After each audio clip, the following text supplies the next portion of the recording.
Hey guys, it's Ravi. This video might seem a little crazy, and to be honest, I feel a little crazy making it, but like I always tell my kids, you can't complain about the world unless you try to fix it, so this is my attempt. Most of you know me, but in case you don't, I'm a doctor, an educator, and, as part of my midlife crisis, a pretty clumsy screenwriter. But today, I'm coming to you as a parent. I'm coming to you as an American.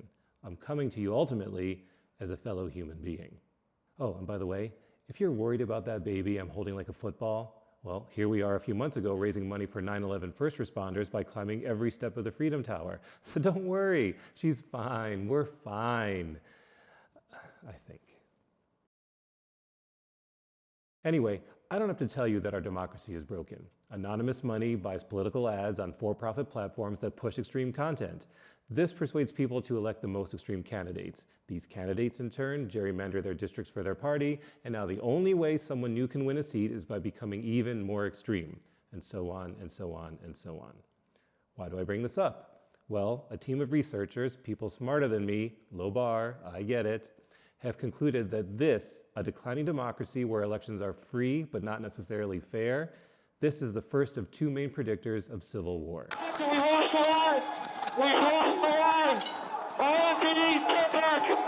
The second predictor, and the reason why I'm talking to you today, is when people join political parties based on their identity rather than their actual values. Is this happening here? Well, when political parties call each other deplorable or vermin, and when one of the parties doesn't even bother to put a platform out anymore, it's safe to say we're already there. Now, I'm not telling you this to make you lose hope. I'm telling you this because with awareness comes hope. Let me show you how. Addressing the first risk factor, fixing the process, that requires long-term change and that will take years to happen. But addressing the second one, reminding people to vote on their principles rather than their identity, that we can do right now.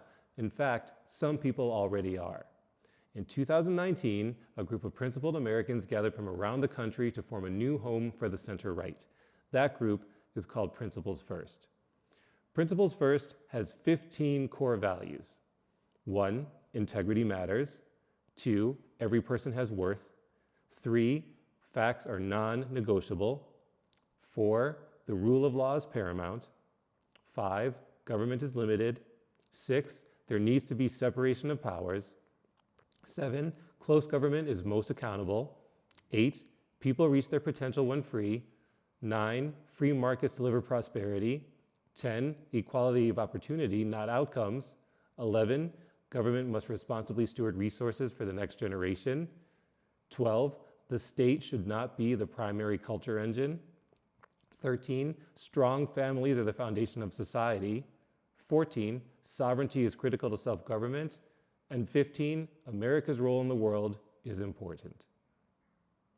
Now, for those of you who know me, you might recognize that I agree with most, but not all, of these principles. You would call me center-left, you would be correct, and that would be the point. Squabbling over individual policy issues right now is like fighting over the radio while our car is driving off the cliff.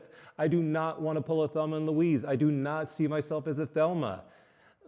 Maybe a Louise. That's another video. Look, democracy will never be perfect. It is messy, it is complicated, but there is beauty to it. And I, maybe naively, I believe we can still save it. But we got to do the work, and we got to start right now. So first, stop getting your news from social media and cable TV. These companies definitely represent some people, but those people are not us. Second, please check out the Principles First website and share it with everyone you know. And finally, if you are able, please join me in Washington, D.C., February 23rd to 25th for the Principles First Summit. Registration is only $45. It's a unique opportunity to meet some of the most influential leaders in the country, but more importantly, a packed summit sends a signal flare to the true silent majority, and I believe there are many of us, that the political center has not been abandoned. We have a home, we are growing, and we are coming. To my kids, I love you guys more than anything else in the world.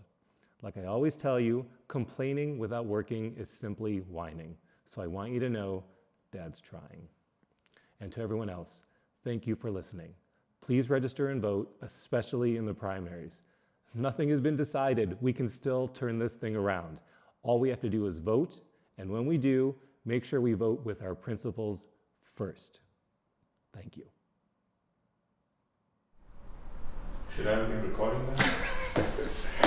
Thank you, man. No, just seriously, should I be recording?